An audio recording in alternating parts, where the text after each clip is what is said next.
করেন, এখন দাফনও সেখানে। ইমাম বুখারী রাহমাতুল্লাহ আলাইহির মাজার থেকে লক্ষ্য করেন, ফালাম্মা দাফনাহু ফাহা মিন তুরাবি কবরিহি রাহাতান গালিবাতান তাইয়্যিবাতান আতিয়াবু মিন মিস। জোরে বলেন সুবহানাল্লাহ। আল্লাহর ওলি ইমাম বুখারীকে যখন মাটির সাথে দাফন করা হলো, ইমাম বুখারী রাহমাতুল্লাহ আলাইহির কবর থেকে জান্নাতি সুঘ্রাণ চড়াতে শুরু করলো, মাটি পর্যন্ত সোনা হয়ে গেল। জোরে বলেন সুবহানাল্লাহ। লোকেরা অবাক হয়ে গেল, রে ইমাম বুখারী, তুমি যখন জীবিত ছিলা তোমার দেহ থেকে এরকম তো মিশক আম্বরের গন্ধ ছিল না, তোমার কবর থেকে কেন মরার পরে এরকম মিশক আম্বরের গন্ধ আসছে? ইমাম বুখারী জবাব দেয়, রে জামালে হাম নিশিন दरमंद सरकार अगर ना मनहुमाने खाके का हस्ताम। जोरे जोरे बोलेन सुबहानाल्लाह।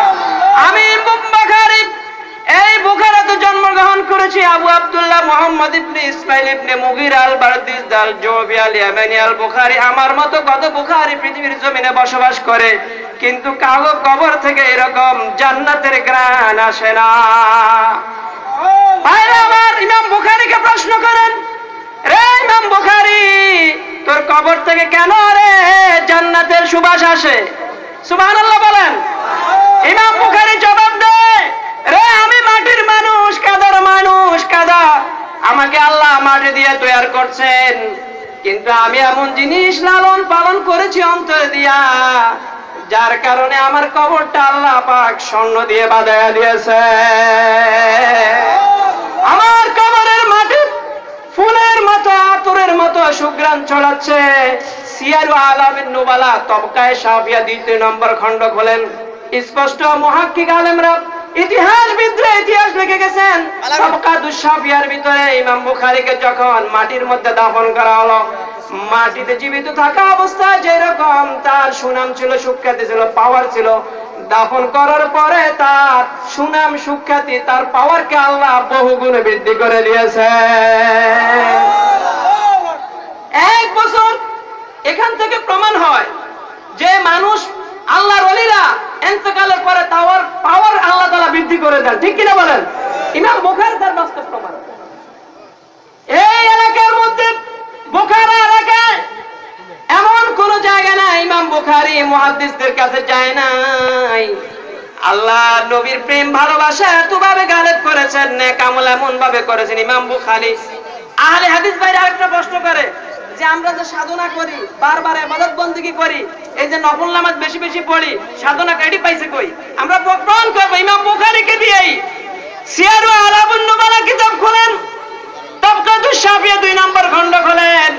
ইমাম বুখারী বলেন, আমি ৪০ বছর পর্যন্ত আল্লাহর নবীর হাদিসকে সংরক্ষণ গিয়া রুটির সাথে কোনোদিন তরকারি খাই নাই। সুবহানাল্লাহ। রুটির সাথে কোনোদিন তরকারি খাই নাই। ৪০ বছর আমি আল্লাহর নবীর হাদিস সংরক্ষণ করতে গিয়া এত কষ্ট করেছি, এত স্বীকার করেছি আমার নবীকে ভালোবেসে। সমরকান তাসখান আবার আসুন, উসিলা মরার পরে উসিলা ধরা যায় কিনা ইমাম বুখারীকে দিয়ে আমরা প্রমাণ করব। মরার পরে ইমাম বুখারীর মাজারের উসিলা দিয়া সমরকানবাসী আল্লাহর কাছে বৃষ্টি পেয়েছে। জোরে জোরে বলেন সুবহানাল্লাহ। 1 বছর পর্যন্ত সমরকান্দে কোনো বৃষ্টি নাই। ইমাম বুখারীর মানুষগুলো, এলাকার মানুষগুলো হয়রান পরেশান, জমিন হাহাকার, পশু পাখি হাহাকার, মানুষের বাচ্চা হাহাকার, দুনিয়া জুড়ে রব রব পানি পানি বলে চিৎকার করতেছে, বৃষ্টি নাই, কোনো পানি নাই। এবার এক আল্লাহর ওলি বলে, রে হাকিম, চলো চলো ইমাম বুখারীর মাজারের কাছে যাই, কবরের কাছে যাই। সুবহানাল্লাহ। তার উসিলা দিয়ে যদি দোয়া করি হয়তো আল্লাহ বৃষ্টি দিবেন আমাদেরকে। হাকিম বললে, এত সুন্দর কথা, চমৎকার কথা, চলো আমরা ইমাম বুখারীর কবরের কাছে যাই, মাজারের কাছে যাই। সুবহানাল্লাহ। মাজারের কাছে যাইবেন নি? কি সেজদা করতে না দোয়া করতে? জিয়ারত করতে না সেজদা করতে? কথা কয় না। কি করতে যাবেন? জিয়ারত করতে যাব, সেজদা করব, আল্লাহর ইবাদতে কাউকে শরীক করব। গাড়ি চালাইতেছেন, মোটরসাইকেলে উঠছেন, খুব ভালো লাগে, স্পিড দিছেন, সামনে খাদ গর্ত, এখন কি আপনি যেভাবে চালাইতেছেন এইভাবে চালাবেন না ব্রেক করবেন? ব্রেক যদি না করেন কি আপনার বিপদ আছে কিনা বলেন? মাজারকে ভালোবাসি, আল্লাহর ওলিকে ভালোবাসি, ওলিকে ভালোবাসতে গিয়ে কবরে সেজদা করব, ওখানে ব্রেক করে দিতে হবে। আল্লাহর উলুহিয়তের সাথে শিরক করা যাবে না। চলো চলো ইমাম বুখারীর মাজারের কাছে যাই, আল্লাহর ওলির উসিলা দিয়ে দোয়া করলে দোয়া কবুল হয়। আরে ইমাম বুখারী কত বড় আল্লাহর ওলি ছিলেন, যা মরার পরে ইন্তেকালের পরে তার কবরের মাটি পর্যন্ত মানুষ বাগে পায় না।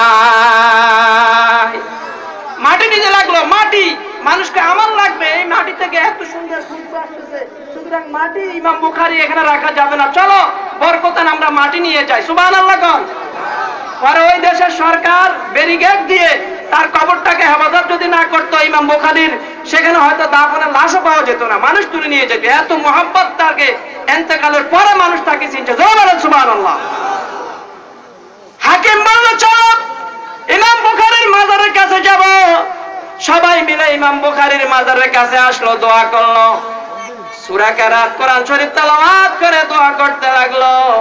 আল্লাহ রাব্বুল আলামিন তার উসিলা দিয়ে যখনই যেই মাত্র না ইমাম বুখারী আবু আব্দুল্লাহ মুহাম্মদ ইবনে ইসমাইল ইবনে ইব্রাহিম ইবনে মুগীরা আল বারদিসবাল জুফি আল ইয়ামানির বুখারীর উসিলা আল্লাহ তুমি আমাদের বৃষ্টি দান করো, যেই না কথাটা বলছে সাথে সাথে বৃষ্টি শুরু।